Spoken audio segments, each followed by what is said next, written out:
하나님 말씀을 보겠습니다. 호세아에서 보겠습니다. 6장 6절입니다. 호세아 6장 6절 한 목소리로 같이 봉독하겠습니다. 시작. 나는 인애를 원하고 제사를 원하지 아니하며 번제보다 하나님을 아는 것을 원하노라. 아멘. 기도드리겠습니다. 살아 역사하시는 하나님 아버지 감사합니다. 하나님의 말씀은 진리의 말씀이고 생명의 말씀이고 우리로 하여금 하나님을 알게 하는 말씀이고 은혜를 누리게 하는 말씀이며 악한 사탄 마귀와 맞서 싸우게 하는 말씀이고 우리의 죄성에 지배당하지 않도록 하는 말씀이고 우리 인생길의 진리요 또 등불이요 빛이 되는 말씀임을 믿습니다. 이 시간 하나님의 말씀을 잘 전하고 들을 수 있도록 성령께서 역사하셔서 성경을 통해서 알려주시는 하나님의 말씀을 마음에 새기고 믿고 따르게 도우소서. 반드시 때가 되면 하나님과 함께 천국에서 영광을 누리게 될 줄을 믿습니다. 감사드리고 예수 그리스도의 이름으로 기도드렸습니다. 아멘. 오늘 본문을 보게 되면 나는 인애를 원하고 제사를 원하지 아니하며 번제보다 하나님 아는 것을 원한다. 이렇게 하나님이 말씀을 하셨어요. 제사를 원하지 아니한다. 번제를 원하지 아니한다. 하나님 앞에 그럼 제사 드리지 않아도 된다는 것인가? 오늘날로 말하면 하나님 앞에 예배 드리지 않아도 되는 것인가? 하나님께 헌금 드리지 않아도 되는 것인가? 그런 것이 아니죠. 무엇입니까? 하나님께 제사를 드릴 때, 하나님께 이렇게 예물을 드릴 때, 하나님 앞에 예배를 드릴 때 하나님을 알고, 그러니까 하나님이 어떤 분인지, 하나님의 뜻이 무엇인지 그것을 분명히 알고 하나님이 알려주신 대로 하나님을 사랑하고 의지하는 가운데 제사를 드리고 예물을 드려야 되는 거예요. 예배를 드리고 찬송하고 기도 드려야 된다는 것입니다. 근데 이스라엘 백성들은 하나님 앞에 지금 하나님이 명령하신 제사를 드리고 있는데, 제물을 드리고 있는데 그들은 하나님이 어떤 분인지 생각을 하지도 않았어요. 하나님이 어떤 분일까? 하나님이 우리를 향해 원하시는 게 뭘까? 그런 거 전혀 생각하지도 않고 그냥 형식적으로 하나님에 대한 믿음도 없이 사랑도 없이 감사도 없이 아이고 주일날 제사 드리라고 했으니까 안식일에 제사 드려야지. 아침에 제사 드리라고 했으니까 아우 제사 드려야지. 저녁 때 제사 드리라고 했으니까 아우 제사 드려야지. 양 잡아 드리라고 했으니까 아우 양 잡아 드려야지. 이런 식으로 전혀 하나님이 어떤 분인지, 하나님이 우리에게 원하시는 게 무엇인지, 우리가 어떻게 하나님을 믿어야 될지 전혀 하나님에 대해서는 생각하지도 않고 그냥 형식적으로 억지로 마지못해 이제 제사를 드리고 번제를 드린 거죠. 그러니까 하나님이 그렇게는 예배드리지 말아라. 너희들이 제사를 드릴 때, 번제를 드릴 때 인애, 자비죠. 하나님에 대한 사랑, 자비, 그러니까 이웃에 대한, 형제들에 대한 사랑, 형제들에 대해서 이제 불쌍히 여기고 그들을 위하는 그러한 형제를 사랑하는 마음을 가지고 제사 드려라. 그리고 내가 하나님이 어떤 분인지, 하나님의 뜻이 무엇인지를 깨달아 알고 내가 원하는 대로 제사를 드려라. 이렇게 하나님이 말씀을 하시는 것입니다. 그래서 이따가도 보게 되면 예수 그리스도께서 마태복음 9장에서 이 말씀을 그대로 인용을 하십니다. 그래서 하나님이 우리에게 원하시는 것은 이걸 또 극단적으로 생각해서 아우 예배 안 드려도 돼, 헌금 안 드려도 돼 이러면 안 됩니다.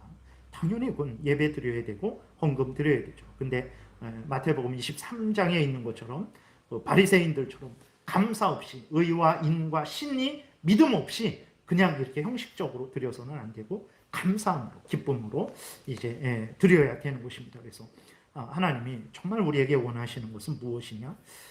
하나님께 제사를 드리고 번제를 드리는데 하나님을 알고 하나님을 믿고 하나님이 원하는 대로 제사를 드리고 번제를 드려야 된다라는 거예요. 그러니까 하나님이 정말 우리에게 그렇게 하나님 섬기기를 원하시죠.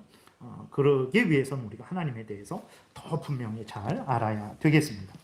오늘은 이제 2장 1항을 마무리하는 시간으로 이제 우리가 또 삼겠습니다.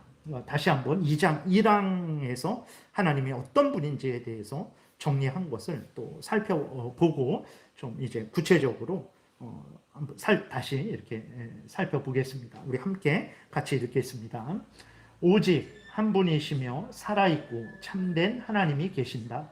그분은 존재와 완전함에서 무한하시며 지극히 순수한 영이시고 보이지 않으시고 몸이나 지체나 성정이 없으시고 불변하시고 광대하시고 영원하시고 완전히 이해될 수 없으시고 전능하시고 지극히 지혜로우시고 지극히 거룩하시고 지극히 자유하시고 지극히 절대적이시며 자기 자신의 영광을 위해 그 자신의 불변하고 지극히 의로우신 뜻의 계획대로 모든 일을 행하신다. 또한 하나님은 지극한 사랑이시며 은혜롭고 자비로우시며 오래 참고 선함과 진리가 풍성하시고 불의와 허물과 죄를 용서하시고 부지런히 그를 찾는 자에게 상 주시는 자이며 그럼에도 불구하고 심판에서 지극히 공의롭고 두려우시며 모든 죄를 미워하시고 범죄자를 분명히 벌하시는 분이시다. 아멘. 그래서 오늘은 사랑이시며 또한 세 번째 줄 하나님은 지극한 사랑이시며부터 이렇게 좀 살펴보겠습니다. 요한일서 넘겨보세요. 요한일서 4장 16절에 보게 되면 이렇게 기록이 되어 있죠. 하나님이 우리를 사랑하시는 사랑을 우리가 알고 믿었노니 하나님은 사랑이시라. 사랑 안에 거하는 자는 하나님 안에 거하고 하나님도 그의 안에 거하시느니라. 그러니까 하나님의 모든 속성들이 사랑의 속성이 있는 거예요. 하나님이 말씀하실 때, 하나님이 일하실 때, 하나님이 심판하실 때, 모든 일을 하실 때 거기에는 하나님의 그 사랑의 속성이 이렇게 있는 거죠. 그리고 또 하나님이 우리를 창조하시고 우리를 인도하시고 우리를 구원하시는 거기에도 하나님의 사랑이 지극한 사랑이 드러나 있습니다. 그러면 사랑이 무엇입니까? 그러면 사랑이라는 것은 뭐 이렇게 사전적으로 찾으면 아끼고 소중히 여기는 마음이다 라고 이렇게 기록이 되어 있어요. 하나님께서 우리를 정말 아끼고 소중히 여기십니다. 어느 정도로 우리를 아끼고 소중히 여기십니까? 어느 정도로 우리를 사랑하십니까? 하나님이 우리가 지옥 형벌을 받지 않도록 하시기 위해서 우리를 구원하시기 위해서 어떻게 하셨습니까? 벌레만도 못하고 구더기만도 못한 배은망덕한 우리들이죠. 사탄의 종로로 타는 우리들입니다. 아주 악한 인간들이죠. 악한 인간들인데 하나님이 우리를 구원하시기 위해서 독생자 예수 그리스도를 보내주셨어요.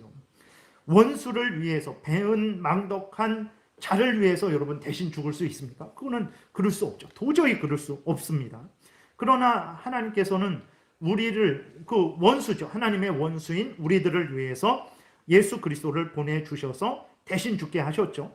예수 그리스도는 원수였습니다. 우리들이 뭐 잘해서 예수님이 우리를 대신해서 죽으신 거 아니죠. 우리가 원수였을 때 예수 그리스도는 우리를 대신해서 뺨 맞으셨고 우리를 대신해서 침뱉음 당하셨고 우리를 대신해서 십자가에 못 박혀 죽으셨어요. 대신 지옥 형벌을 받으셨습니다. 그러니까 그 정도로 하나님이 우리를 아끼고 소중히 여기시는 거예요. 그 정도로 우리를 사랑을 하시는 것입니다. 그래서 우리를 구원하셨어요. 우리를 창조하실 때에도 하나님의 지극한 사랑을 우리는 발견하게 됩니다. 인간이 살아가는데 필요한 모든 것들을 다 만드신 후에 하나님께서 여섯째 날 맨 끝에, 그러니까 하늘을 만들고 땅을 만들고 바다를 만들고 하늘에 있는 것들 만들고 땅에 있는 것들, 바다에 있는 것들 만들고 맨 끝에 인간을 만드셨어요. 그러니까 하나님이 하늘과 땅과 바다와 그 속에 속한 모든 것들을 왜 만드셨습니까? 인간이 살아갈 수 있는 터전으로 만들어 주신 것입니다. 하나님의 무한한 그러한 사랑을, 은혜를 우리가 하나님이 인간을 얼마나 사랑하시는지를 발견을 하게 되는 거죠. 그리고 하나님이 인간에게만 하나님의 형상을 주셨어요. 하나님을 닮은 자로 창조하셨습니다. 천사들도 이런 은혜가 없습니다. 베드로전서 1장에 보게 되면 그래서 천사들도 하나님이 인간을 사랑하시는 예수 그리스도 안에서 더더군다나 예수 그리스도 안에서 사랑하시는 그 사랑을 알고자 한다 그랬어요. 하나님이 천사들에게도 이 정도 우리가 알고 있는 이 하나님에 대한 뜻에 대한 지식, 예수 그리스도 안에서 베풀어지는 이 놀라운 은혜와 사랑을 천사들에게 알려주셨을까? 그거는 모를 일입니다. 우리 천사니까 더 잘 알 거 아닙니까? 아닙니다. 천사일지라도 하나님이 알려주셔야만 아는 거예요. 하나님이 얼마나 우리 인간들을 사랑하셨는지 천사들도 그 사랑을 알기를 원한다 그랬어요. 그 정도로 하나님께서 우리를 사랑하신다는 것을 우리가 기억을 해야 되는 것입니다. 그래서 우리는 하나님이 언제 우리를 사랑하셨습니까? 우리는 그런 말 하죠. 모든 것이 하나님의 사랑의 증거입니다. 하나님이 우리를 그러니까 천지 창조를 하시고 섭리하시고 우리를 구원하시고 지금 모든 역사를 이끌어 가시는 모든 것이 하나님께서 우리를 사랑하시는 증거죠. 근데 우리는 잘 모르죠. 당장 왜 그렇습니까? 물질도 부족하고 내 지위, 권세, 그런 명예 누리는 것도 너무 적고 내 몸도 많이 아프고 그러니까 하나님이 나를 별로 사랑하실지라도 별로 그렇게 크게 사랑하시지 않나 보다 이런 생각을 하는데 그러지 않습니다. 하나님께서 우리를 사랑하시는데 지극히 사랑하시죠. 너무나 큰 사랑으로 사랑을 하시니까 사랑인지 모르는 거예요. 그래서 우습게 말로 진짜 그 10번 잘해주다가 한 번 못하면 진짜 이렇게 원망 듣잖아요. 근데 하나님이 그런 거죠. 하나님께서 항상 우리를 사랑해 주시니까 우리가 그 사랑인지 모르는 거예요.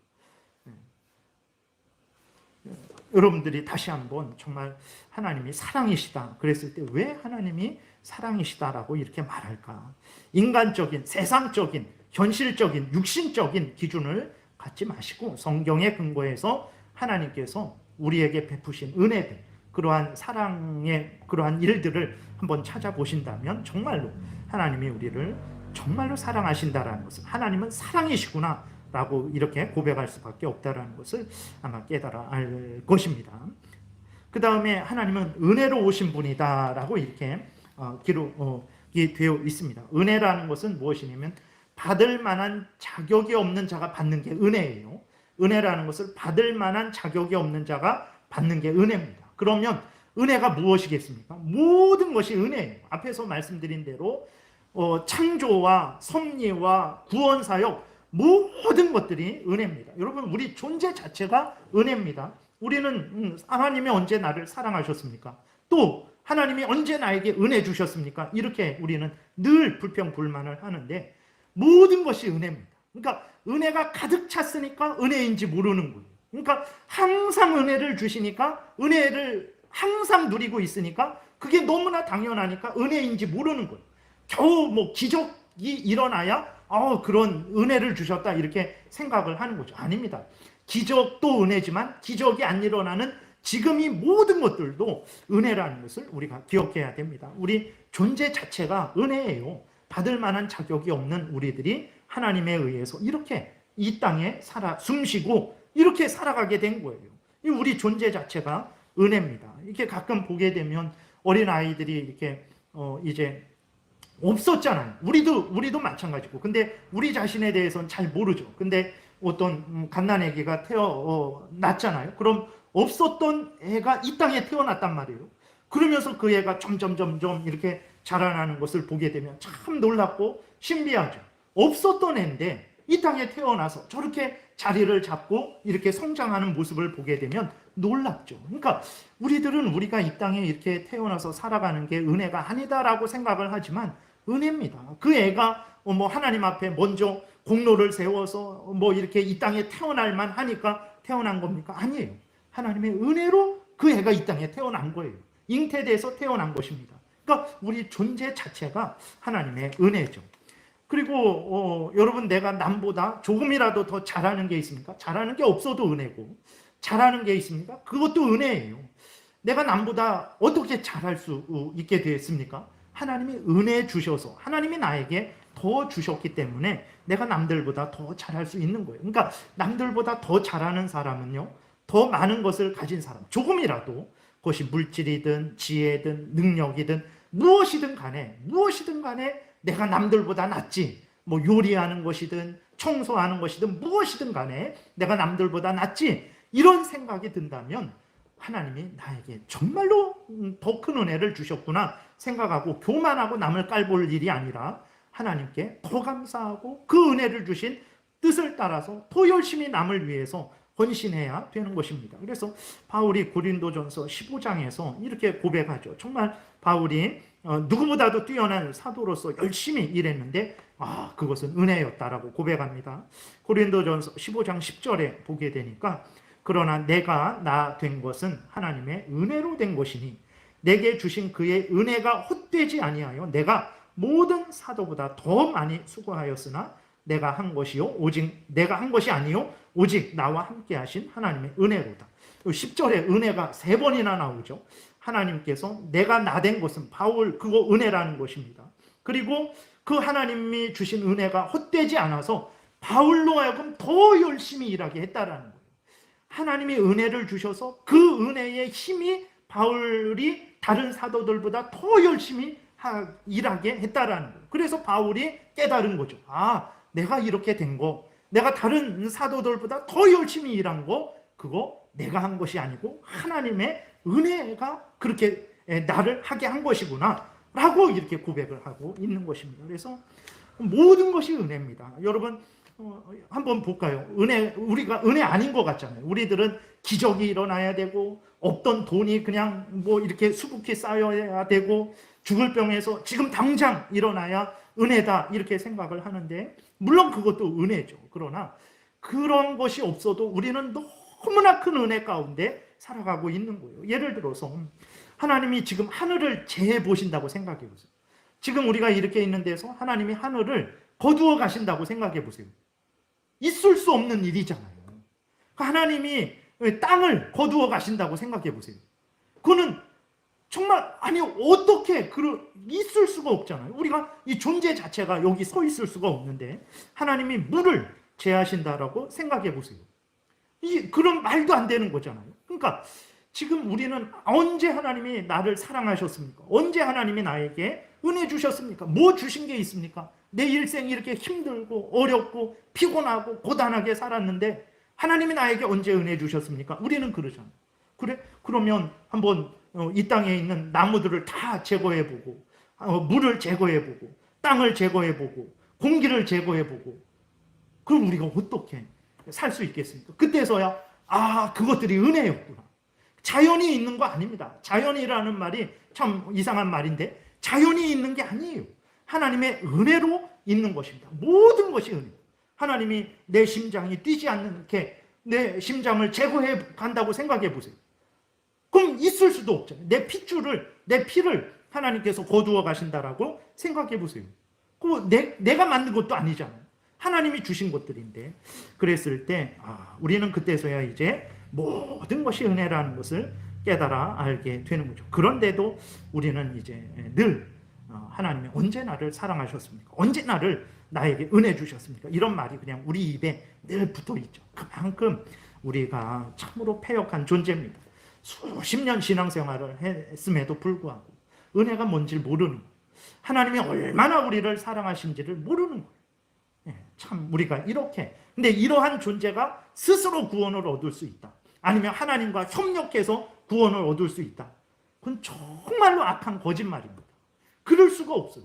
그럴 수가 없고 그렇게 말하는 것은 하나님의 그 사랑, 하나님의 그 은혜를 그거를 도둑질하는 거죠. 내 것으로, 내 것입니다 하나님. 모든 게 하나님의 은혜인데 아닙니다 하나님. 이거는 내 겁니다. 도둑질이죠. 그게 근본적인 도둑질입니다. 그래서 정말 우리가 다시 한번 성경에 근거해서 하나님이 우리를 얼마나 사랑하시는지 하나님이 또 그런 사랑이시라는 것 하나님은 은혜로우신 분이라는 것을 분명히 우리가 또 깨달아 알고 고백해야 되겠습니다. 그 다음에 보게 되면 하나님은 자비로우시다라고 그랬어요. 자비라는 것은 이제 죄로 인해서 비참한 자들을 죄로 인해서 비참한 그러한 아주 어려운 처지에 있는 자들을 사랑하고 가볍게 여기는 마음, 동정하는 마음, 그게 자비죠. 하나님은 정말로 진실로 자비로우십니다. 사람들은 어떻습니까? 사람들은 자비롭지 않아요. 자비로운 흉내를 내는 거예요. 사람들은 진짜 하나님처럼 자비롭지 않습니다. 여러분 부모와 자식 간에도요. 그럼 세상에 그런 말이 있잖아요. 김병에 효자 없다고. 있을 수 없는 말입니다. 부모가 긴 병에 걸렸을지라도 정말 자녀가 그 부모를 사랑하고 섬겨야 되는 것은 마땅한 거잖아요. 근데 안 됩니다. 안 돼요. 아무리 그러려고 해도 안 됩니다. 그거는 인간이 왜 그렇습니까? 그건 인간의 한계예요. 죄로 오염되고 부패되었기 때문에 우리가 예수 그리스도 안에서 이렇게 성령으로 거듭나서 지금 하나님의 자녀로서 지금 이렇게 하나님의 이름을 부르고 내가 그리스도인이지 라고 하면서 살아가고 있는 우리들인데도 불구하고 김병희의 효자가 없는 거예요. 예. 바울이 로마서 7장에서처럼 선을 행하기를 원하는데 하나님 말씀 따라 살아가기를 원하는데 안 됩니다. 안 돼요. 정말 안 됩니다. 예. 우리 인간은 그래요. 자비가 없어요. 비참하고 어려운 처지에 있는 사람들을 사랑하는데 불쌍히 여기는데 그것이 1년 365일 계속 그럴 것 같습니까? 못합니다. 못해요. 밥을 먹어야 되죠. 잠을 자야 되죠. 내 할 일 해야 되죠. 그러니까 안 돼요. 안 됩니다. 그러나 하나님은 어떠실까요? 하나님도 그렇게 바쁘시고 어쩌다가 불쌍히 여기시고 그러실까요? 점점 무뎌지고 무관심해지실까요? 그러지 않죠. 우리들은 더군다나 원수들이 우리 가까운 사람들에 대해서는 불쌍히 여기고 그래도 좀 생각나서 기도해주고 그러죠. 근데 원수들이 아주 우리의 철천지 원수가 이렇게 어려움을 당한다. 우리나라 그러잖아요. 일본을 너무 미워해요. 물론 일본이 잘못했죠. 그러나 지금은 진짜 바뀌어야 됨에도 불구하고 그러지 않아요. 일본이 잘못돼. 일본이 지진이 일어나도 박수를 쳐요. 사람들이 죽어나가고 거기서 비참하게 그 어려움을 당하는데 박수를 쳐요. 잘됐다. 왜 박수 칩니까? 70년 전, 80년 전에 우리나라 그렇게 식민 지배했다라고 그렇게 고소해 하는 거예요. 그러니까 인간은 이런 아주 나쁜 사람들입니다. 나쁜 존재, 죄성이 우리 안에 가득한 거예요. 여전히. 그런데 우리가 어찌 하나님 앞에 기도하지 않고 하나님의 은혜를 구하지 않을 수 있겠습니까? 정말 우리가 깨어서 죄를 늘 경계하고 미워하고 하나님을 더 가까이 하고 늘 하나님의 뜻에 따라서 하나님 말씀 따라 살아가지 않으면 이러한 악한 죄성에 물들어 버리는 것입니다. 원수가 아플 때 사람들은 고소해야죠. 자비하는 마음이 없습니다. 자비스러운 마음이 없어요. 그러나 하나님은 그러지 않습니다. 하나님은 정말 원수일지라도 그들을 불쌍히 여기시고 가엾게 여기시죠. 마태복음 9장 36절에 보게 되면 이렇게 기록이 되어 있어요. 35절, 36절에 보게 되니까 예수께서 모든 도시와 마을에 두루 다니사 그들의 회당에서 가르치시며 천국 복음을 전파하시며 모든 병과 모든 약한 것을 고치시니라. 무리를 보시고 불쌍히 여기시니 이는 그들이 목자 없는 양과 같이 고생하며 기진합니다. 하나님은 없다라는 그런 생각을 하고 자기의 탐욕을 따라 살아가는 그 사람들을 예수 그리스도께서 보시고 원수죠. 하나님의 원수 아닙니까? 하나님에 의해서 태어나서 하나님이 주신 땅과 하늘과 바다의 혜택을 누리면서 살아가는 자들이 하나님은 없다 이런 삶을 살아가고 있으니까 얼마나 배은망덕한 자들입니까? 근데 그러한 자들을 원수죠. 사탄의 지금 종로로 타고 살아가는 사람들을 보셨을 때 예수님이 불쌍히 여기셨다 그랬어요. 자비를 베푸신 거죠. 예수 그리스도는 이런 분이에요. 하나님은 이런 분입니다. 안식일에 복음서에 보게 되면 병든 자를 아무도 거들떠보지 않았어요. 그러나 예수 그리스도는 그 병든 자를 불쌍히 여기시고 고쳐주셨어요. 베데스다 연못가에서 38년 동안 그 병든 자를 그 안식일에 아무도 거들떠보지 않았지만 예수 그리스도께서 고쳐주셨습니다. 안식일에 또 그 배가 고파서 이 제자들이 배가 고파서 이삭을 잘라 먹었어요. 사람들은 손가락질했습니다. 아니 안식일에 어떻게 일을 하나 안식일에는 아무 일도 하지 말라고 그랬는데 그러면서 바리새인들이 예수님의 제자들을 손가락질하고 비난하고 정죄했어요. 예수님은 어떻게 하셨습니까? 그들에게 자비를 베푸셨어요. 마태복음 12장 7절에서 나는 자비를 원하고 제사를 원하지 아니하노라 하신 뜻을 너희가 알았다면 무죄한 자를 정죄하지 아니하셨으리라 라고 이렇게 말씀을 하십니다. 그래서 오늘 호세아 6장 6절에서 읽은 대로 정말 하나님의 그 뜻이 무엇인가? 형식을 버리라는 게 아닙니다. 제사 드리지 않아도 된다. 오늘날로 예배 드리지 않아도 된다. 이거 아니에요. 예배 드리되 정말 이웃을 사랑하는 가운데 하나님을 사랑하는 가운데 하나님을 알고 하나님의 뜻을 따라서 하나님께 예배 드리는 것을 원한다라는 거예요. 그랬을 때 정말 그 하나님이 어떤 분인지, 자비로우신 분인지 모르고 배가 고파서 안식일에 지나가면서 밀 이삭을 이렇게 훑어갖고 손으로 비벼서 그것을 조금 까먹은 것을 가지고 하나님의 법을 어겼다라고 정죄하고 그렇게 비난하고 조롱하는 하나님이실까? 아니죠. 그러시는 않습니다.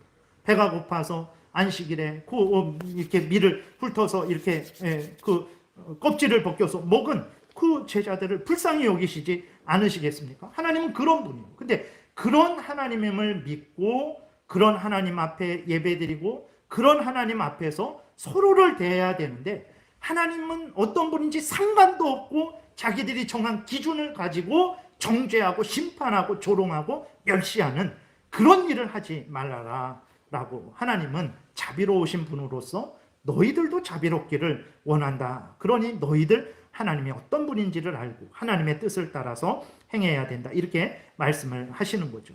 하나님이 자비로우신 분이기에 우리가 살아가는 것입니다. 하나님이 우리를 늘 불쌍히 여겨주시고 우리를 사랑하여 주시고 우리에게 은혜를 주시기 때문에 우리가 지금 이렇게 살아 숨쉬고 있는 거예요. 시편 63편 3절에 보게 되니까 주의 인자하심이 생명보다 나음으로 내 입술이 주를 찬양할 것이라. 이러므로 나의 평생에 주를 송축하며 주의 이름으로 말미암아 나의 손을 들리리라. 골수와 기름진 것을 먹음과 같이 나의 영혼이 만족할 것이라. 나의 입이 기쁜 입술로 주를 찬송하되 내가 나의 침상에서 주를 기억하며 새벽에 주의 말씀을 작은 소리로 읊조릴 때에 하오리니 주는 나의 도움이 되셨습니다. 내가 주의 날개 그늘에서 즐겁게 부르리이다. 아멘. 이렇게 기록이 되어 있어요. 하나님은 진실로 자비로우신 분입니다. 우리가 부족하고 연약할 때 물론 하나님은 죄를 미워하십니다. 그러나 우리가 그 죄로 인해서 정말 아파하고 하나님께 죄송해야 하고 정말 안타까워하고 하나님의 은혜를 용서를 구할 때 하나님께서 매서운 눈으로 내가 100번 용서해 줬는데 너가 또 어겼으니까 이제는 끝이다 이렇게 하시겠습니까? 그러지 않습니다. 우리가 봤을 때는 너무나 습관적이고 너무나 형편없는 그러한 사람이라고 그렇게 인정할지라도 하나님은 다시 하나님 앞에 나와서 용서를 빌고 은혜를 구하는 그 불쌍한 그 죄인을 하나님께서는 사랑하여 주시고 죄를 용서해 주시고 다시 회복시켜 주시는 참으로 자비로우신 분이라는 것을 우리가 분명히 기억을 해야 됩니다. 그 다음에 하나님은 오래 참으시는 하나님입니다. 그러니까 노하기를 더디하신다라는 뜻이에요. 하나님은 오래 참습니다. 하나님은 노하기를 더디하세요. 하나님이 얼마나 오래 참으십니까? 베드로 후서 3장 9절에 보게 되니까 주의 약속은 어떤 이들이 더디다고 생각하는 것 같이 더딘 것이 아니라 오직 주께서는 너희를 대하여 오래 참으사 아무도 멸망하지 아니하고 다 회개하게 이르기를 원하시느니라. 불신자들이 하나님을 향해서 하나님을 믿는 사람들을 향해서 조롱하고 비웃는 거예요. 아니 무슨 예수님의 재림이 있다 그래? 무슨 종말이 있다 그래? 지금 하늘과 땅과 바다를 봐라. 천지 태초부터 그대로 하늘과 땅과 바다가 그대로 있는데 언제 무슨 종말이 있는다고 하나? 종말은 지나간 것이지. 막 이런 식으로 조롱을 하는 거예요. 그랬을 때 베드로가 뭐라고 말합니까? 그렇게 종말이 왜 더디오는 줄 아느냐? 하나님은 죄인들이 회개하고 돌이킬 기회를 주시기 위해서 그렇게 종말을 더디오게 하시는 거다. 물론 그거는 하나님의 계획이 있는 거죠. 근데 우리 같으면 계획을 100년 후에, 1000년 후에, 2000년 후에 그 계획을 세우겠습니까? 그러지 못하죠. 당장 내일 해야지. 아니면 더 좋은 계획이면, 나에게 유익이 되는 계획이면 한 달 기다리세요. 못 기다립니다. 당장 내일 아니면 당장 오늘 그 일을 이제 마무리하려고 하는 거죠. 근데 하나님은 그러지 않습니다. 그건 하나님은 죄인들을 불쌍히 여기셔서 오래 참으시는 거죠. 당장 지금 하나님이 공의로 심판하시면 벼락을 내려서 지옥에 던져 너 마땅하신데도 불구하고 하나님께서는 그 하나님의 계획을 긴 시간 동안 이렇게 가지신 거예요. 그래서 왜 이 긴 시간을 가지셨냐? 바로 죄인들이 회개하고 돌이킬 기회를 주기 위해서 하나님의 택한 백성들이 아무도 멸망하지 아니하고 다 회개하기에 이르기를 하나님께서 원하시기 때문에 이 긴 시간을 하나님께서 오래 참으신다라는 것을 우리가 기억을 해야 되는 것입니다. 그래서 하나님이 우리에게도 얼마나 오래 참으십니까? 우리 같으면 우리가 주변에 뭐 이렇게 신앙생활하고 아니면 일상생활 할 때 우리가 얼마나 다른 사람들에 대해서 참지 못합니까? 우리는 참지 못하죠. 한 번 참고 두 번 참고 이제 세 번째는 못 참겠다 하고 와 이렇게 하는 게 우리들인데 하나님은 7번씩 70번이란다. 그러니까 한없이 베드로가 얼마나 내 형제를 용서해야 됩니까? 라고 이렇게 물어보니까 한없이 7번씩 70번이란다. 7번은 완전한 숫자입니다.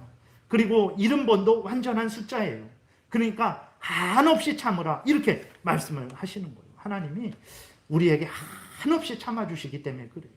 내 지난주에 너희들 참회 기도할 때 내가 용서해 줬는데 요번 주도 또 그래? 내 못 참겠다. 아니 하십니다. 하나님이 또 참아주시는 거예요.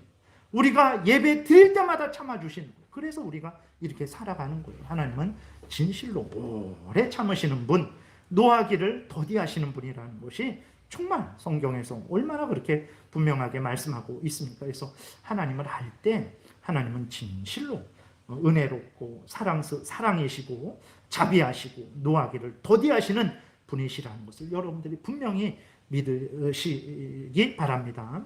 그 다음에 선함과 진리가 풍성하시고 그래서요. 하나님은 참 선하시죠. 그리고 하나님은 진리, 그 모든 인간들이 가정에서도 직장에서도 교회에서도 어느 곳에서도 이렇게 마땅히 살아가야 될 그러한 진리를 우리에게 알려주시는 분이십니다. 그래서 야고보서 1장 17절에도 보게 되니까 각양 좋은 은사와 온전한 선물이 하나님께 있고 그것들을 우리에게 주신다 이렇게 말씀을 하고 있는 것을 보게 되죠. 그 다음에 하나님은 불의와 허물과 죄를 용서하시는 분이다 이렇게 또 기록이 되어 있어요. 불의라는 것은 이제 죄로 오염되고 부패된 사람의 사악함을 말하는 거예요. 아주 사람의 악함, 그러한 악한 성질을 말하는 거예요. 허물이라는 것은 우리가 스스로 범한 죄악들, 우리가 행한 죄악들을 말하는 거죠. 죄라는 것은 아담의 부패성, 원죄, 아담이 범한 죄에 대한 부패성과 책임이 모든 인간들에게 전가되었죠. 모든 후손들에게 전가되었어요. 그 원죄, 우리는 그래서 애기들이 왜 죽습니까? 자기가 행한 죄 때문에 죽는 거잖아요. 죄 때문에 죽는 거거든요. 근데 애기들이 왜 죽습니까? 애기들이 무슨 나쁜 생각을 하고 나쁜 계획을 하고 나쁜 말을 하고 나쁜 행동을 했습니까? 안 했잖아요. 근데 애기들이 왜 죽습니까? 죄가 있기 때문에 죽는 거예요. 왜 죄가 있습니까? 모든 인간들은 원죄가 있는 거예요. 아담이 범죄함으로 부패된 그 부패성, 그 다음에 죄에 대한 책임은 사망의 형벌이죠. 그러한 부패성과 그 죄에 대한 죄책을 모든 인간들이 타고나는 거예요. 그래서 그것을 원죄라고 하는데 하나님께서는 불의와 허물과 그러한 죄를 용서해 주시는 분이에요. 하나님은 불의만 용서해 준다. 허물만 용서해 준다. 원죄만 용서해 준다. 아닙니다. 모든 죄들을 예수 그리스도 안에서 용서해 주시는 그러한 분이라는 것을 우리가 기억하시기 바랍니다. 그래서 어떤 죄인일지라도 용서받지 못할 죄인은 없어요. 어떤 죄인일지라도 진짜 설사 김정은 같은 그러한 죄인일지라도 하나님 앞에 회개하면 하나님께서는 그의 죄를 용서해 주십니다. 그러나 아무리 작은 죄를 졌을지라도 회개하지 않으면 그는 절대로 천국에 들어가지 못한다는 것을 기억하시기 바랍니다. 그 다음에 하나님은 어떤 하나님이냐? 부지런히 그를 찾는 자에게 상 주시는 하나님이다. 이렇게 기록이 되어 있어요. 그래서 여러분 하나님은요 정말 하나님께 기꺼이 즐거이 나오기를 원하시는 하나님이라는 것을 기억하시기 바랍니다. 그래서 시편에 보게 되면 놀라운 그러한 내용들이 있어요. 참 이해하기 어려운 내용들인데 무슨 내용이냐면 그 시편 특별히 예를 들어서 다윗이 지금 아주 그 어려움 가운데 있어요. 아주 큰 고난을 당하고 있어요. 근데 그 고난을 왜 당하냐면 자기 죄 때문에 당하고 있어요. 근데 자기 죄 때문에 당하고 있으면서도 그 다윗이 얼마나 하나님께 나아가서 은혜 달라고 그렇게 구하는지 모릅니다. 우리 같으면 아니 사람이 염치가 있어야지, 아니 그런 죄를 짓고도 어떻게 하나님의 이름을 부르고 하나님의 은혜를 구해? 사람이 염치가 있어야지. 조용히 하세요. 최소한 한 달 동안은 가만히 있어야지. 우리는 이런 생각을 하잖아요. 근데 다윗은 죄를 짓고 하나님 그 일로 재앙을, 하나님으로부터 큰 징계를 받고 있는데도 하나님 앞에 나아가서 은혜 달라고 간절히 기도해요. 아니 왜 그럴까? 하나님은 자비로우신 분이기 때문에 그래요. 하나님은 불의와 허물과 죄를 용서해 주시는 분이기 때문에 그래요.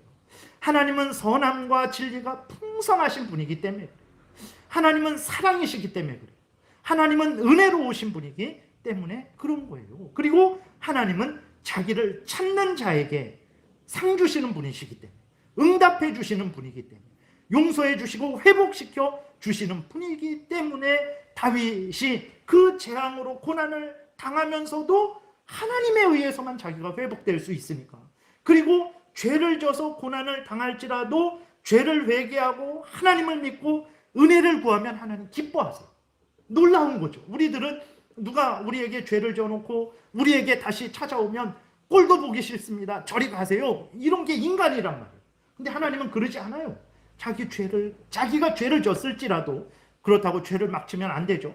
죄를 졌을지라도 하나님 앞에 무릎 꿇고 용서를 빌고 은혜를 구하면 하나님은 용서해 주시고 기뻐하세요.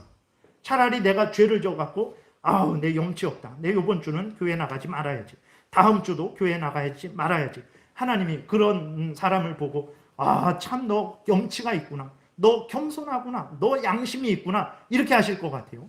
이런 교만한 놈아, 속히 나에게 나와서 너의 죄를 회개하고 은혜를 구해야지, 너가 그렇게 하는 것이 내 앞에서 올바로 행하는 것이냐라고 오히려 책망하신다라는 것을 우리가 기억을 해야 됩니다. 히브리서 11장 6절에도 보게 되면 믿음이 없이는 하나님을 기쁘시게 못하나니, 하나님께 나아갈 때는 믿음을 갖고 나가야 된다라는 거예요. 그러면서 하나님께 나아가는 자는 반드시 그가 계신 것과 무엇을 믿냐?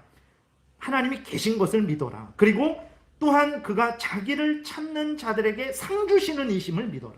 자기를 찾는 자들에게 응답해 주시는 이심을 믿어야 된다.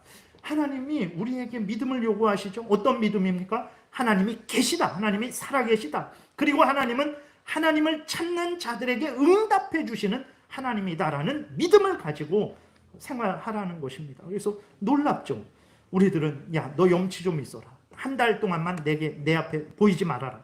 근데 하나님은 그런 생각하지 말고 지금 당장 나에게 나와서 은혜를 구해라.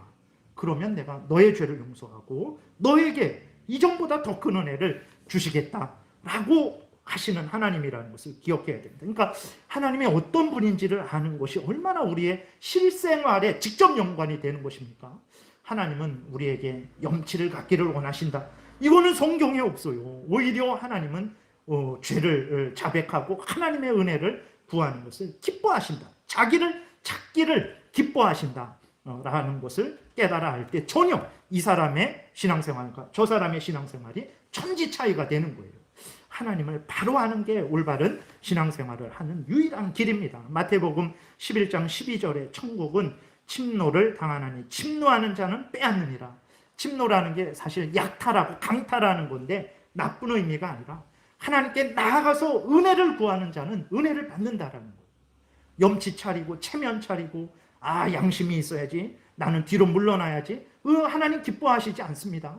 오히려 염치 없고 정말 체면 차리지 말고 하나님 앞에 나아가서 은혜를 구하는 자는 용서를 받고 더 큰 은혜를 받는 거예요. 하나님은 그런 하나님입니다. 그런 하나님이라는 것을 우리가 분명히 기억을 해야 되는 거예요. 하나님은 예수 그리스도를 믿고 의지하는 가운데 하나님을 찾으면 기뻐하시는 하나님이고 응답해 주시는 하나님입니다. 값 없이 돈 없이 와라 괜찮다, 너가 죄를 졌을지라도 괜찮다, 돈 없어도 괜찮다, 와라, 내가 은혜를 주겠다, 나는 자비와 은혜가 풍성한 하나님이다, 와라, 이렇게 초청을 하시는데도 안 와요. 그래도 사람이 양심이 있어요. 그래서 하나님을 믿을 때 자기의 어떤 지식에 따라서 자기의 경험에 따라서 믿으면 안 되는 거예요. 하나님을 믿을 때는 성경에서 알려주는 대로 믿어야 되는 것입니다.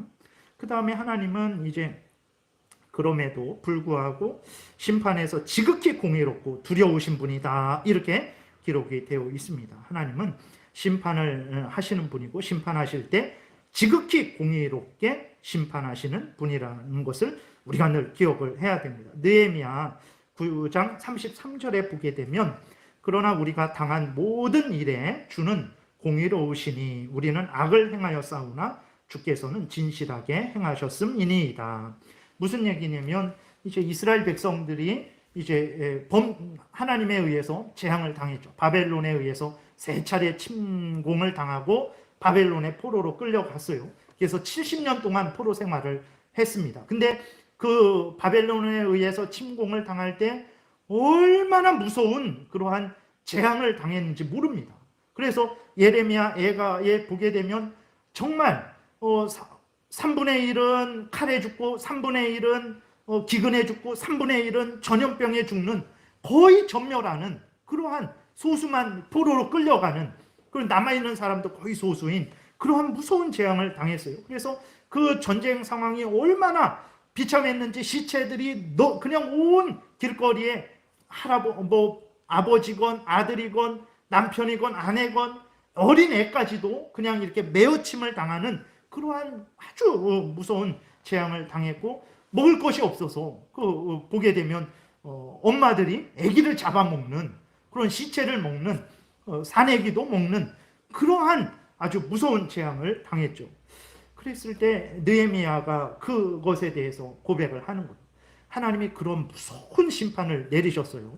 무서운 심판을 내리셨는데 우리들이 봤을 때 이거 하나님 너무하는 거 아니야? 아무리 그래도 그렇지, 우리가 죄를 져도 그렇지 이렇게 하실 수 있어? 라고 인간들은 그렇게 생각을 하지만 느헤미야는 그렇게 고백하지 않는 거예요. 모든 일에, 우리가 당한 그 모든 일에 주는 공의로우십니다. 예. 우리는 악을 행했고 주께서는 진실하게 행하셨습니다. 이렇게 고백을 하는 거예요. 그래서 여러분 우리가 수요일에 욥기를 살펴보지만 욥은 사실 애매하게 고난을 당한 거잖아요. 그렇게 의롭고 정직하고 온전하고 악에서 떠났습니다. 그 자녀들을 교육할 때 너희들 마음으로라도 하나님 앞에서 범죄하면 안 된다. 그래서 항상 그 마음으로라도 혹시 지은 죄가 있을까 해서 그 자녀들을 위해서, 각각을 위해서 제사를 드리는 것이고, 다른 사람들로부터 그 칭송을 받을 정도의 그런 욥이었어요. 근데 욥이 그런 욥인데 재앙을 당했죠. 그러니까 욥이 점점 이제 3장부터 보게 되면 견디지를 못합니다. 3장부터 이제 자기의 생일을 저주하고 계속해서 친구들이 욥을 공격할 때 변호하면서 점점 어떻게 변해가냐면 나는 의로운데 하나님이 나에게 괜히 하나님이 나에게 재앙을 주셨다고 하면서 나는 의로운데 하나님은 불의하다라고 점점 욥이 변해가요. 과연 하나님이 불의하실까요? 1장에서 하나님이 2번씩이나 욥은 온전하고 정직하고 하나님을 경외하고 악에서 떠난 자다. 2장에서도 또 그렇게 말씀하세요. 3번씩이나 하나님이 그렇게 말씀을 하세요. 그러한 욥이 재앙을 당했을 때 욥은 이거는 하나님이 불의하게 행하신 거다 이렇게 생각을 했어요. 과연 그렇게 순전하고 온전한 욥이 재앙을 당한 게 불의한 일일까요? 그렇지 않습니다. 하나님이 은혜로 정말 욥이 그렇게 의로운 존재라고 이렇게 여겨주신 거지. 그리고 하나님이 그 애매하게 재앙을 주셨을지라도 하나님은 느헤미야의 고백처럼 정직하게 행한 거예요. 예. 그거는 우리가 삶을 살면서 애매한 재앙을 당했을지라도 하나님은 정직하고 우리는 악을 행한 거예요. 하나님은 공의로우신 분입니다. 하나님은 불의한 분이 아니라는 것을 우리가 명심하고 명심을 해야 되는 것입니다. 그 다음에 하나님은 모든 죄를 미워하신다고 그랬어요. 시편 5편 4절부터 보게 되면 주는 죄악을 기뻐하는 신이 아니시니 악이 주와 함께 머물지 못하며 오만한 자들이 주의 목전에 서지 못하리이다. 주는 모든 행악자를 미워하시며 거짓말하는 자들을 멸망시키시리이다. 여호와께서는 피 흘리기를 즐기는 자와 속이는 자를 싫어하시나이다. 이렇게 기록되어 있습니다. 하나님은 죄악을 아주 싫어하시는 분입니다. 죄악을 싫어하시기 때문에 그 죄악에 대해서 반드시 형벌하세요. 그래서 예수님이 죽은 것입니다. 하나님이 죄에 대해서 적당히 그냥 넘어가자 그러시면 굳이 예수님이 죽으실 필요 없어요. 네. 그 죄값을 치를 필요 없죠. 그냥 없던 일로 하자. 그러나 하나님은 그렇게 하시지 않습니다. 죄를 미워하시고 죄에 대해서는 반드시 형벌하시는 분이시기 때문에 우리가 죽어야 되는데 우리가 죽으면 끝나잖아요. 그렇게 되니까 우리를 살리시기 위해서 예수님을 대신 보내주셔서 우리가 받아야 될 죄값을 하나님께서 예수님이 당하게 하신 거예요. 하나님은 이 정도로 죄를 미워하신다는 것을 우리가 기억을 해야 됩니다. 그래서 하나님께 나아갈 때는 반드시 회개하고 나가야 돼요. 내 손에 죄를 가지고 내 행위, 그 여전히 죄된 행위를 하면서 하나님 앞에 여기 깨끗한 옷으로 갈아입고 아주 근엄한 모습으로 앉아있을지라도 하나님이 그걸 모르실까요? 하나님 기뻐하지 않습니다. 초라한 모습으로 왔을지라도 죄를 회개하고 미워하고 버리고 하나님의 은혜를 구하고 용서를 구하는 회개하는 마음으로 왔을 때 하나님이 기뻐하시지 이렇게 속으로 다 죄를 행하면서 겉으로 감춘다고 해서 하나님이 기뻐하지 않습니다. 그래서 하나님께 기도할 때는 죄악된 것을 구해서는 안 됩니다. 하나님은 그 기도 안 들으세요. 오히려 진노하십니다. 그리고 그리스도인들이 하나님을 이용해서 자신의 탐욕을 채우려는 그런 범죄도 해서는 안 돼요. 하나님은 죄악을 명확히 꿰뚫어 보십니다. 그리고 그 죄악을 미워하세요. 근데 우리가 죄를 숨긴다든지 하나님을 이용해서 죄된 일을 도모하려고 한다든지 하나님이 기뻐하시겠습니까? 절대로 안 됩니다. 그렇기 때문에 우리가 죄에 대해서 우리도 미워하고 그 죄를 버리고 하나님 앞에 나아갈 때는 회개함으로 정말 하나님 앞에 온전한 그러한 회개함으로 예수 그리스도를 의지함으로 나아가야 되는 거예요. 그 다음에 하나님은 범죄자를 분명히 형벌하시는 분이시다. 이렇게 기록이 되어 있습니다. 이게 끝이에요. 나훔 1장 2절에 보게 되니까 여호와는 질투하시며 보복하시는 하나님이시니라. 여호와는 보복하시며 진노하시되 자기를 거스르는 자에게 여호와는 보복하시며 자기를 대적하는 자에게 진노를 품으시며 그리고 또 여호와는 노하기를 더디하시며 권능이 크시며 또 벌받을 자를 결코 내버려 두지 아니하시느니라. 여호와의 길은 회오리 바람과 광풍에 있고 구름은 그의 발에 티끌이로다. 이렇게 기록이 되어 있습니다. 그러니까 앞에서는 사랑이라 그래놓고 자비라 그래놓고 뭐 용서하시는 하나님이라 그래놓고 끝으로 갈수록 아주 두렵고 무서운 그런 하나님 이게 무슨 일인가? 그러니까 하나님은 사랑이시고 하나님은 사랑의 하나님이시고 공의의 하나님이신데 죄를 고백하고 용서를 빌고 은혜를 구하는 자들에게는 한없는 은혜와 사랑을 베푸시고 용서를 베푸시고 회복을 시켜주십니다. 그러나 죄를 숨기고 그 강팍하게 하나님 앞에서 계속해서 죄를 범하고 회개하지 않는 자들에 대해서는 반드시 그냥 넘어가시지 않고 반드시 형벌하신다라는. 그러니까 하나님 앞에서 두려울 게 없습니다. 죄를 졌으면 회개하면 되는 거예요. 용서를 빌면 되는 거예요. 은혜를 구하면 되는 거예요. 근데 용서 빌지 않고 은혜를 구하지 않고 회개하지 않고 아닌 것처럼 숨기고 계속해서 악을 행하면 무서운 형벌을 받게 된다라는 거예요. 그래서 하나님이 이랬다 저랬다 하는 분이 아닌가. 아닙니다. 하나님은 한결같으신 분이시라는 것을 우리가 기억해야 됩니다. 오늘날 사람들이 참 어리석어요. 대법원에서 무죄 판결 나면 모든 것이 해결된 것으로 생각하는데 참 여러분들 우리는 그래서는 안 됩니다. 세상에서 무죄 판결 받았다고 해서 하나님 앞에서 무죄 판결 받는 거 아니에요. 차라리 형벌 받아서 감옥에 들어가서 내가 잘못했구나. 내가 잘못했구나. 그 감옥에서 그리스도인이면 진짜 회개를 하는 게 하나님 앞에 복을 받는 것입니다. 그게 복된 거지. 정말 대법원에 무죄 판결 나갖고 이번에도 넘어갔구나. 다음에도 넘어갔지. 계속 죄를 짓잖아요. 하나님이 그걸 계속 참으시겠습니까? 때가 되면 무서운 재앙을 내리시는 거예요. 계속 그러한 마음과 태도를 갖는다면 그 사람이 정말 하나님의 은혜가 있는 사람인가?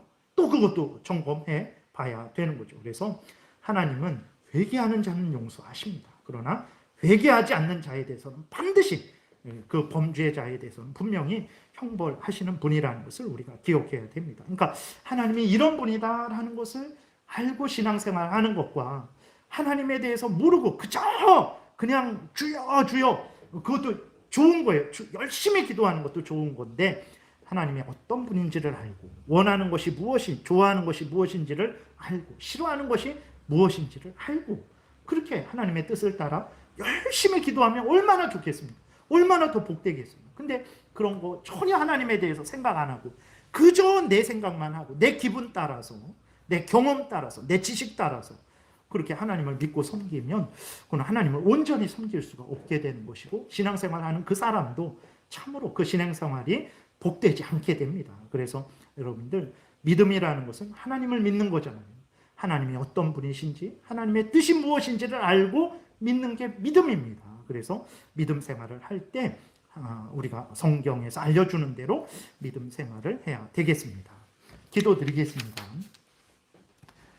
살아계신 하나님, 감사합니다.